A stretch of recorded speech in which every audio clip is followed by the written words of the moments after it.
Greetings from West Point, Nebraska. I wanted to introduce myself. I'm Marlene Johnson, the mayor of West Point. I've been the mayor for 13 years. It's been a fantastic job. West Point is a community that moves forward and continues to move forward and works very hard. We celebrated our 150th sesquicentennial in 2008. The community has been here a long, long time, and it has always been a forward-moving community even back then. We have lots of things going on, and it's just fun being mayor of West Point, Nebraska. I'd like to introduce myself. I'm Tom Gillette, City Administrator for the City of West Point.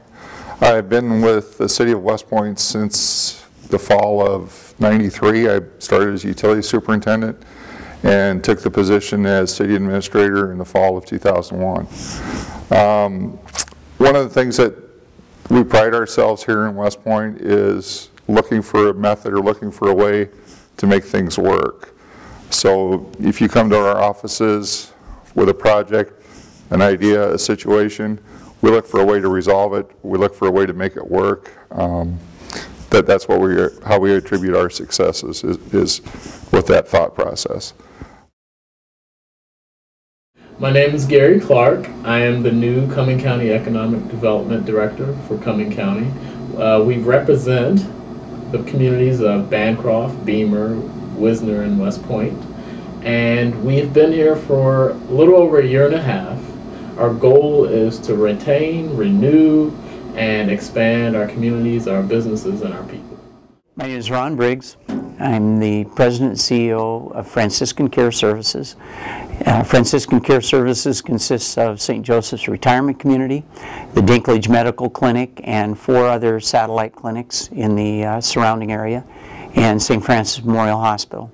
We have grown steadily since the late 80s, early 90s, and in that time frame we brought all of the area physicians into employment in the hospital. And as a part of that, the doctors here and the PAs and nurse practitioner all work for the hospital. We also have a general surgeon who works for the hospital, and most recently this week, a orthopedic surgeon who now works here full-time.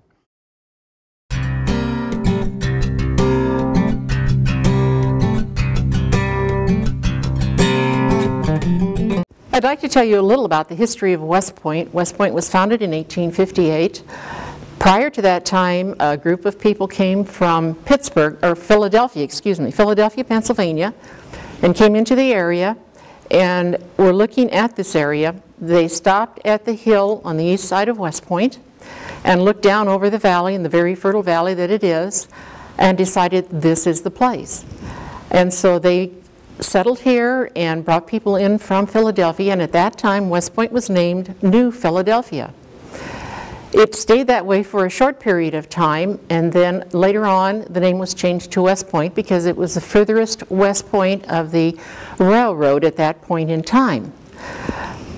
Approximately a year after West Point became a community, there was a vote taken on which community was going to be the county seat of Cumming County.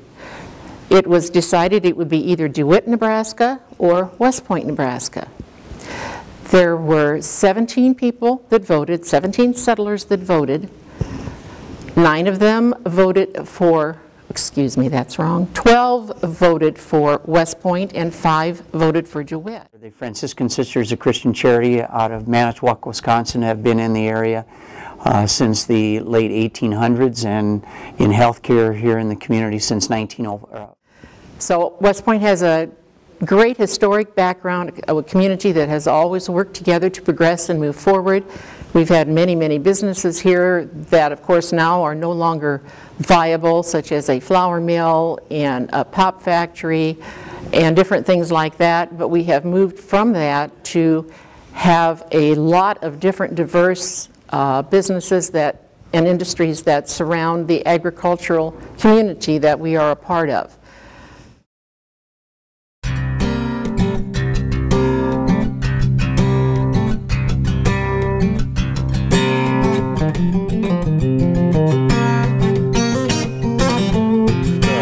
The Donald E. Nielsen Community Center. Behind me is a mural depicting what was originally on the site, the Neely, I think they called it a grist mill or a flour mill at that time. This facility was actually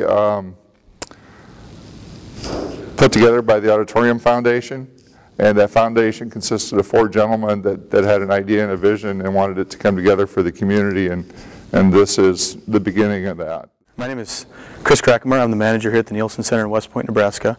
And here at our facility we have hosted numerous events over the past 3 years. As far as the ballroom contains, you can see right here behind me that we have 2 state-of-the-art facility projectors with state-of-the-art sound system and acoustics. All that was incorporated in the beginning when the facility was opened, and our sound system can also be divided to the different ballrooms in the back of the facility, that you can actually have 3 different sound systems going at one time, or you can have 2 different sound systems or 1. So it was all designed so that it can be flexible in that way.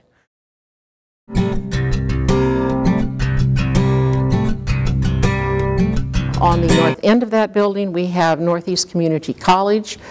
They have 8 classrooms there. We worked together with Northeast in order to get them here. They wanted a larger presence in our community, and so we worked with them and added on to the Nielsen Center, and now have Northeast Community College as a very active part of West Point. It's been a real great boon for our young people and for older people as well.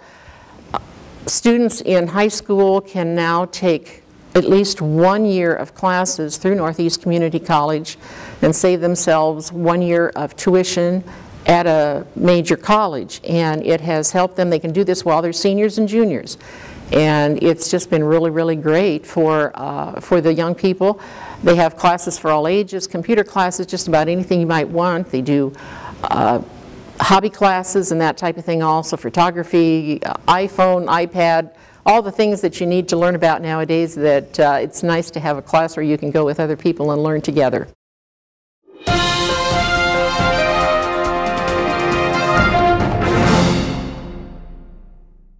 In 2005, I received a call from Tyson Meats asking to have a meeting with us on a Wednesday morning.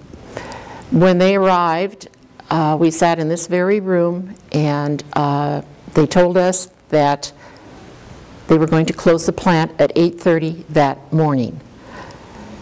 It was not totally unexpected. They had been closed the previous summer for 6 weeks. They were not on full staff, and they were not on full-time work at that time. They were about a 30 to a 32-hour week. So it wasn't something that was totally unexpected. However, it's always a shock when you know that you're going to lose a couple of hundred jobs in your community. And so we met with them. The school superintendent was here, our chamber people were here, and we talked about this and asked them exactly how this was going to happen. They told us they were going to lock the doors at 8:30.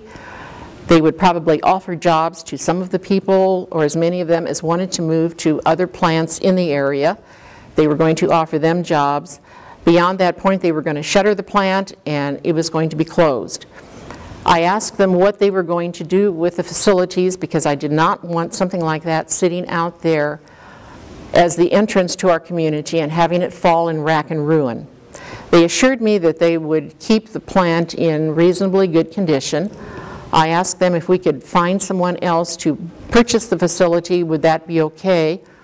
They stated that it could not be anyone that was in competition with them, that it had to be something totally different. And of course, at that point in time, when you have a facility that is geared to the slaughter of cattle, it's pretty hard to find something that is not of that same ilk to move into that building. And so consequently, it did sit empty for a number of years. After this was all over, we talked to the news media. They were here in droves. They were very interested in knowing how badly our community was going to fare. They wanted the downside of the whole thing. My city administrator, Tom Gillette, and I had decided that we were not going to dwell on the downside, that this was an opportunity. This was something that we had to take advantage of and turn around and make it good for West Point. And so we moved ahead, and we had a job fair here in town. That was about 3 weeks after the plant closed. And so I decided on that particular day that I was going to go up there and see what kind of response they were getting as far as people looking for jobs and so forth. And I went up there about 4 times that day. It was at the high school. And I went up to the facility about 4 different times during that day, talking to all of the vendors that were there. And as I visited with them, I was asking them if they had good response with people looking for positions, and they said they had a good number of people coming through. But they proceeded to tell me that I had a problem. And I asked them, okay, what's the problem? What can we do to resolve it? Well, I don't know if you can resolve it because no one wants to move out of West Point. And I said, okay, that doesn't sound like a problem to me because we can solve that by you moving your business into West Point. They said, we might think about that. However, I don't think any of them did, but it was something that was interesting to me was the fact that these people really did not want to leave West Point. They wanted to stay here.